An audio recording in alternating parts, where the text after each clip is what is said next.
a vida espiritual.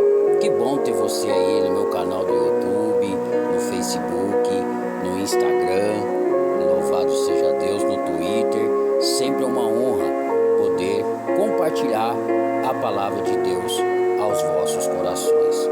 Meus queridos, eu vou falar sobre um tema nesta oportunidade que eu considero um tema muito forte, muito propício, aonde pode ser que até gere um pouquinho de polêmica, porque nós vamos falar de algo que vai mexer com muitas pessoas que estão vivendo exclusivamente aquilo que eu estarei falando à luz da palavra de Deus.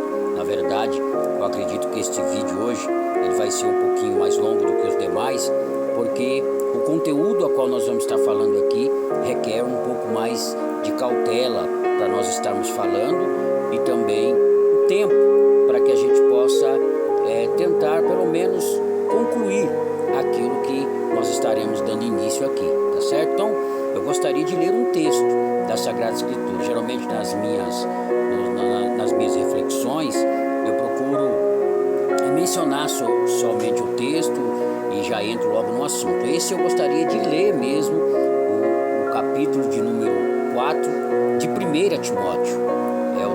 É o texto que nós vamos usar para a nossa reflexão desta oportunidade. Eu convido você a compartilhar com outras pessoas, tá certo? Nós estamos gravando este vídeo e colocando ele no YouTube. Do YouTube nós compartilhamos para o Facebook, para o Instagram, para o Twitter, enfim. E pedimos para que você compartilhe aí com seus amigos, para que eles possam também ser alcançados pelo poder da palavra de Deus.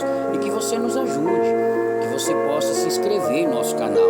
Temos bastante conteúdos ali, simples, objetivos, que vai lhe ajudar no seu dia a dia, principalmente você que ministra a palavra, você que prega a palavra. Tem vários conteúdos ali que você pode até usar também em suas ministrações, tá certo? Não é algo ali exclusivo meu, é algo de Deus para compartilhar com todos aqueles que amam a palavra de Deus. O texto diz assim, 1 Timóteo, capítulo de número 4. O Espírito Santo afirma expressamente que nos últimos tempos alguns se desviarão da fé e darão ouvidos a espíritos enganadores e a doutrina de demônios, sob a influência da hipocrisia de pessoas mentirosas que têm a consciência cauterizada. São líderes que proíbem o casamento, ordenam a abstinência de alimentos que Deus criou para serem recebidos com ações de graça pelos que são fiéis e estão bem firmados na verdade, pois tudo que Deus criou é bom e nada deve ser rejeitado, se puder ser recebido com ações de graça, porquanto é santificado pela palavra de Deus e pela oração, orientando aos irmãos quanto a esses assuntos. Serás bom ministro de Cristo Jesus, nutrido pelas palavras da fé e da boa teologia que tens seguido, mas rejeita as fábulas profanas e os falatórios dos insensatos. Exercita-te, porém, na piedade. O exercício físico de fato é de algum valor. No entanto, a piedade para tudo é proveitosa, porquanto traz consigo a promessa da vida presente e futura. Esta palavra é uma afirmação digna de todo crédito e plena aceitação, pois é justamente para isso que trabalhamos e lutamos, porquanto temos depositado nossa esperança no Deus vivo, o Salvador de todos os homens e especialmente dos que creem. Ordena, pois, e transmite esses ensinos. Ninguém menospreze o fato de serem jovens, mas procura ser exemplo para os fiéis, na palavra, no comportamento, no amor, na fé e na pureza. Enquanto aguardas a minha chegada, aplica-te à leitura, à exortação e ao ensino, e não deixe de desenvolver o dom que há em ti, que te foi outorgado por mensagem profética, com imposição de mãos por parte dos presbíteros. dedica-te plenamente ao cumprimento dessas responsabilidades, para que possam todos testemunhar o teu progresso. Tem cuidado de ti mesmo e do teu ensino. Persevera nesses deveres, pois assim, agindo assim, salvarás tanto a tua própria vida, quanto a todos que te derem ouvidos. Olha que epístola do apóstolo Paulo a Timóteo, que era o pastor desta igreja. Paulo está exortando a tomar cuidado. E o tema qual nós estaremos discorrendo neste momento é o cuidado para não se afastar da pureza do Evangelho. Todos nós que conhecemos a palavra de Deus, precisamos zelar pela palavra de Deus e precisamos tomar muito cuidado para nós não afastarmos da pureza do Evangelho. E como se afasta da pureza do Evangelho? É justamente dando lugar ou dando ouvido para doutrinas de demônios, para situações que têm aparecido não somente agora, mas já há muito tempo em meio ao nosso Evangelho, ao qual nós chamamos de Evangelho camuflado. A igreja brasileira, ela precisa voltar às suas origens nas Escrituras. Nós percebemos há anos que se tem visto o sincretismo religioso, o misticismo religioso e o pentecostalismo religioso. Essas três palavras parecem palavras inofensivas: misticismo, sincretismo e pentecostalismo. Um homem chamado Charles Spurgeon, ou para alguns Charles Spurgeon, um homem, ele escreveu assim: a apatia está por toda parte. Ninguém se preocupa em verificar se o que está sendo pregado é verdadeiro ou falso. Um sermão é um sermão, não importa o assunto. Só que quanto mais curto for esse sermão, melhor ele será. Veja que esse homem, Charles Spurgeon, ele viveu há mais ou menos um século atrás de nós, e ele já percebeu um cenário de manipulação e descuido daqueles que ouvem a palavra de Deus. Quando nós olhamos para a palavra sincretismo, na verdade nós entendemos que é a mistura de práticas religiosas onde se prende em amuletos, objetos sagrados e até mesmo no título que damos a uma determinada programação. Ou seja, o cara coloca lá terça-feira da água ungida, ou terça-feira do milagre, ou seja, sexta-feira da porta da esperança, o sábado do corredor do milagre, o domingo do sonho realizado.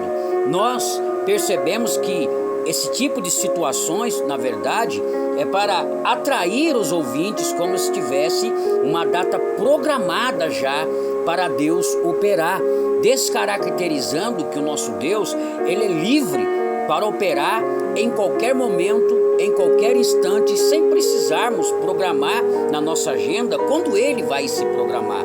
Então a gente percebe que o sincretismo, na verdade, é quando nós lançamos um jargão acreditando que aquilo ali vai atrair pessoas e que se automaticamente essas pessoas não receberem aquilo que os títulos ali estão proporcionando, alguma coisa está de errado com a vida delas. Ou seja, nunca o camarada vai chamar a responsabilidade para ele, falando que na verdade Deus não queria operar naquele momento, porque Deus não se submete simplesmente àquilo que o homem quer. Deus submete na sua soberania, na sua vontade, no seu desejo, no seu querer de operar. Então o sincretismo, na verdade, a gente percebe-se que faz que os homens criem-se um amuleto. E a gente entende que dentro desta palavra sincretismo aí nasce o misticismo misturado com o pentecostalismo. Ou seja, a gente já viu pessoas determinando a oração mística, que é um líder determinando que nós precisamos falar para as pessoas, um determinado líder ensina que nunca ore falando faça a tua vontade. Existe um líder aí no Brasil, não vou falar aqui o nome dele, mas que ele lançou isso para os seus adeptos, para os seus membros. Isso se tornou um jargão para o nosso país inteiro, onde ele diz, nunca ore falando para Deus fazer a vontade dele. Ore determinando aquilo que Deus tem que fazer, ou determinando aquilo que você quer. Observamos que isso aí é uma oração mística, misticismo, tentando manipular através de uma frase, através do determinismo, quando que na verdade Deus não opera em meio ao determinismo. A outra linha que nós observamos é escrever o que você quer de Deus, para Deus não errar na hora da entrega. Existe um determinado líder também que ele lançou isso aí. Quando ele lançou uma carta para Deus, na verdade ele lançou com o objetivo que as pessoas escrevessem aquilo que as pessoas que estavam querendo, para que Deus não possa errar na entrega daquilo que você estava pedindo. Imagina como um Deus todo soberano, o dono de tudo, onisciente, onipotente, onipresente, vai errar num pedido. Deus faz de conformidade com a sua vontade. Então, se a gente observar bem, tem pessoas que escrevem as suas cartas para Deus achando que Deus vai fazer igualzinho elas estão escrevendo ali na carta. Nem sempre será igual o que você está escrevendo, e você pode se frustrar por isso. Eu conheço muitas pessoas que escreveram várias cartas para Deus e até hoje nenhuma delas foram respondidas. Por quê? Porque Deus automaticamente não trabalha por meio dessas situações. Hinos estranhos, desprovidos de conteúdo bíblico. Quanto hino a gente vê aí, esses chamados hinos de guerra, né? Que não tem nada a ver de exaltação a Deus, de glorificação ao nome do Senhor. É só coisa que produz o humanismo, a religiosidade. E a gente observa que isso tem aumentado muito, mas muito mesmo, e tem ficado assustado. Há muitas pessoas que até preservavam pela pureza do Evangelho, agora já estão se entregando a esses modismos. E Paulo, escrevendo a Timóteo aqui, ele está dando esta recomendação para a gente tomar muito cuidado para não darmos ouvido a estas coisas. Outra linha deles, dentro do misticismo, do sincretismo, do pentecostalismo, é que os crentes não podem adoecer. Eu acredito que você já viu algum líder falar isso. Imagina, Jesus já levou sobre si todas as nossas enfermidades, as nossas dores. Crente de verdade não pode adoecer. Meus queridos, Timóteo tinha um problema no estômago, e Paulo aconselha ele a tomar um pouco de vinho por causa dessa dor no estômago. Timóteo tinha essa enfermidade. Epafrodito adoeceu quase à morte também. E Eliseu, a Bíblia diz que morreu de uma enfermidade. Então veja bem, se você pegar o contexto aqui de Eliseu, quem que foi Eliseu? Podemos dizer o sucessor do profeta Elias, a qual fez 14 feitos extraordinários através do seu ministério. A Bíblia relatou 14 feitos extraordinários, podemos chamar de milagres. Um homem que muitos aqui nunca vão chegar nem na unha do pé, morreu de uma enfermidade. Então isso aí contradiz e quebra essa linha dentro do misticismo e do secretismo, que crente não pode adoecer. Outra coisa, mania de profetismo extra-bíblico e antibíblico. Ou seja, eu sou profeta, eu estou falando e Deus tem que fazer. Meu querido, quem sou eu para ordenar o que o oleiro tem que fazer? Eu sou barro, eu sou vaso. Eu apenas tenho que ficar na posição para Deus me usar da forma que Ele quer que eu use. Eu não posso deixar que o profetismo extra-bíblico, antibíblico, domine a igreja. E o que mais nós vemos hoje são pessoas que sobem no púlpito com esse tipo de mensagem. Se Deus não fazer, eu rasgo a minha Bíblia, porque não sei o que lá. Isso faz parte do misticismo, do sincretismo religioso.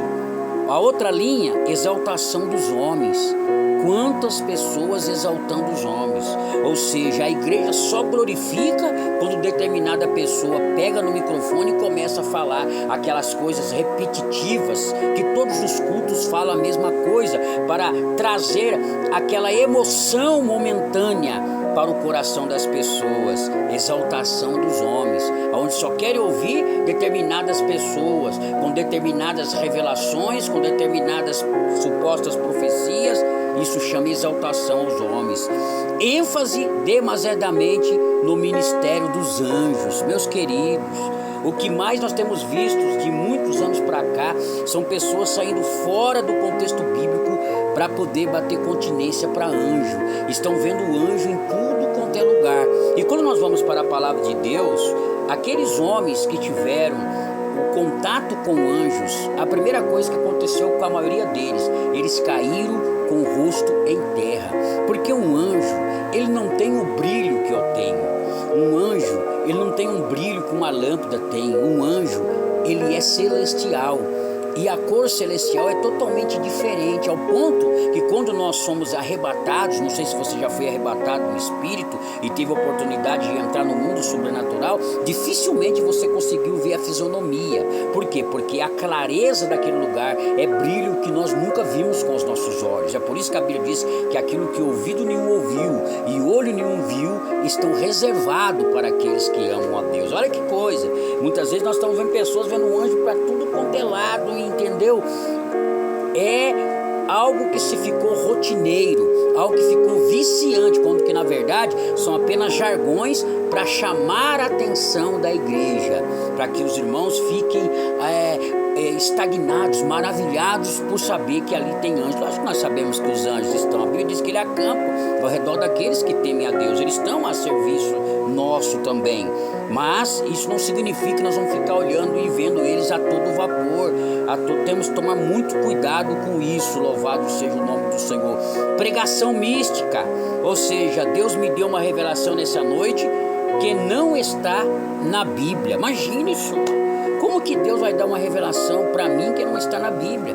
Tudo que Deus vai falar para mim é de conformidade com aquilo que já está dentro da sua palavra. A sua palavra é a verdadeira revelação. E a gente observa alguns homens que sobem no púlpito e dizem: o que Deus falou para mim aqui agora não está na Bíblia, tá? É algo que eu estou falando, são pregação mística.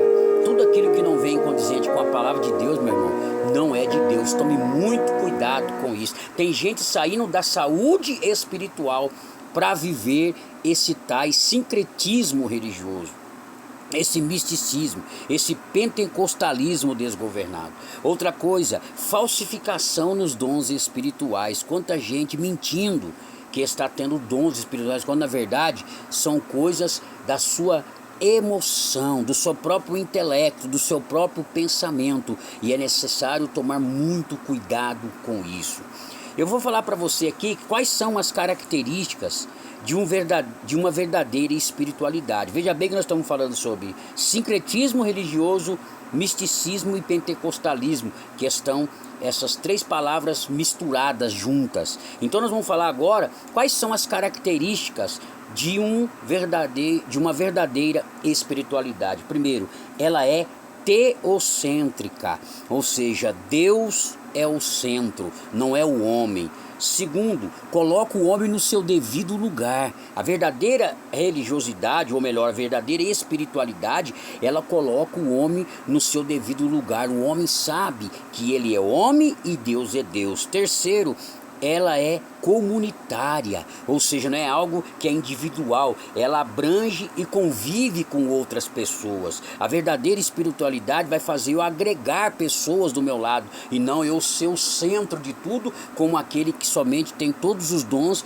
e ninguém tem nada. As pessoas têm que todas me servir e eu não tenho que servir ninguém. Segundo, quarto, centrada na palavra de Deus, meu querido. A verdadeira espiritualidade não está em jargões, não está em objetos, não está em amuletos, não está em copo de água, não está em corredor de sal, não está em isso e aquilo. Está dentro da palavra de Deus. A verdadeira espiritualidade é segundo a palavra de Deus. Quinto, é missionária, é evangelística. Quem realmente é espiritual, ele tem desejo de evangelizar, ele tem desejo de se colocar na brecha para ganhar almas para as pessoas, para levar as pessoas a conhecer a palavra de Deus. E por último, glorifica a Deus, ou seja, a glória sempre é de Deus, nunca é do ministério. A gente observa, você viu o que o meu ministério está fazendo? Você viu o que a minha igreja está fazendo? Você viu o que fulano está fazendo? Não, quem está fazendo é Deus através daquela pessoa. A glória é para Ele. Eu concluo esta reflexão lhe fazendo 3 perguntas, meu querido. 3 perguntas eu quero lhe fazer. Você sabe a diferença do movimento pentecostal e do pentecostalismo? Você já parou para pensar qual é a diferença do movimento pentecostal do pentecostalismo? O movimento pentecostal nasceu quando nós que somos assembleanos, nós temos uma história do movimento pentecostal quando nasceu na Rua Azusa, por um homem chamado William Seymour. Esse foi o movimento pentecostal que aconteceu, onde esse homem convidava pessoas para pregar e ele era um intercessor e ele começava a interceder e pessoas começaram a ser impactadas com o poder do Espírito Santo, eram batizados com o Espírito Santo e através disso muitos missionários saíram deste avivamento ou deste movimento pentecostal e foram para outros países para fundar ministérios. Inclusive a Assembleia de Deus foi fundada por 2 suecos, Gunnar Wing e Daniel Berg, que hoje é a Assembleia de Deus. Foi fundada por esses 2 homens que vieram desse movimento pentecostal. E o pentecostalismo é aquilo que nós estamos vendo desgovernado, onde as pessoas estão usando várias situações aí que não vale a pena nem falar aqui, porque senão vai trazer uma grande polêmica. Essas coisas que você está vendo de tudo aí do secretismo e do misticismo religioso. Esse é o pentecostalismo, a qual que tem que evidenciar que nós somos alguma coisa. Ou seja, as pessoas não querem ficar no anônimo, elas têm que ter alguma coisa nelas que mostra que elas é alguma coisa. Isso aí é pentecostalismo. Segunda pergunta, você já procurou saber quantas pessoas que estão e foram feridas por causa do secretismo, do misticismo e do pentecostalismo? Existe muita gente que perdeu a graça de ir para a igreja. Sabe por quê? Porque caíram na mão desses adeptos do misticismo, do secretismo, do pentecostalismo, com as suas ideologias, e acabaram não acontecendo nada na vida dessas pessoas, a qual elas passaram a viver frustradas e hoje não tem mais aquele ânimo de ir para uma igreja. E quando vão, ficam desconfiados de todo mundo. Por quê? Porque a experiência que tiveram foi uma experiência negativa, uma experiência que não teve resultado. E eu vou falar uma coisa para você, muitas pessoas vão ficar revoltadas com o passar do tempo. Muitas pessoas vão ficar desanimadas, que estão dentro dessas igrejas com o passar do tempo, que vão ver que foi apenas um humanismo desgovernado, umas invenções que não existem dentro da Bíblia. E a terceira pergunta, você sabe como era o comportamento dos crentes de Bereia? Louvado seja Deus. Eu gostaria que você abrisse a sua Bíblia aí para nós encerrarmos essa reflexão em Atos dos Apóstolos, no capítulo de número 17, para você ver aqui um texto, 2 versículos muito interessantes. A pergunta é, você sabe como era o comportamento dos crentes de Bereia? Olha lá, 17, 11 e 12, diz assim, 17, Atos dos Apóstolos, 17, estava aqui em Lucas. Atos dos Apóstolos, 17, 11 e 12.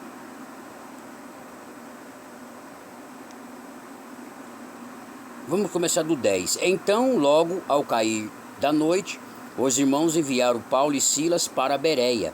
Chegando ali, dirigiram-se à sinagoga local. Os bereanos eram mais nobres do que os tessalonicenses, porquanto receberam a mensagem com vívido interesse e dedicaram-se ao estudo diário das Escrituras, com o propósito de avaliar se tudo corresponde à verdade. Olha que coisa interessante. Olha a atitude dos crentes de Bereia. Paulo está pregando, Paulo está ensinando, e eles estavam consultando na palavra para ver se aquilo que Paulo estava falando realmente era verdade. Ou seja, com muito zelo, com muita humildade, que você a partir de hoje faça isso também como os crentes faziam naquela época. Eu não estou dizendo para você interrogar o teu pastor, interrogar o teu dirigente, não estou dizendo isso, mas que você passe a analisar aquilo que está sendo ministrado para ver se tem realmente respaldo dentro da palavra de Deus. Se você não está sendo oferecido para você um peixe cru, um pão que na verdade nem assou direito, porque é isso que muitas vezes as pessoas estão oferecendo por aí diante do misticismo e diante do sincretismo e também do pentecostalismo. Eu repito a frase de Charles Spurgeon: a apatia está por toda parte. Ninguém se preocupa em verificar se o que está sendo pregado é verdadeiro ou falso. Um sermão é um sermão apenas, não importa o assunto. Só que quanto mais curto for esse sermão, melhor era ainda. Você já percebeu que essas igrejas do misticismo tem-se tudo, tem tempo para tudo. E para a palavra, às vezes, 10, 15 minutinhos. É aquilo que Charles Spurgeon já estava preocupado há um século antes de nós. Então que nós venhamos abrir os nossos olhos e tomar muito cuidado para não afastarmos da pureza do Evangelho. Tá bom, meu querido? Que Deus te abençoe. Fica essa reflexão. Compartilha com outras pessoas, porque eu tenho certeza que muitas pessoas irão abrir os olhos a partir desta reflexão. Deus te abençoe. Um beijo no teu coração, do pastor Fábio Costa. Deus abençoe. Amém.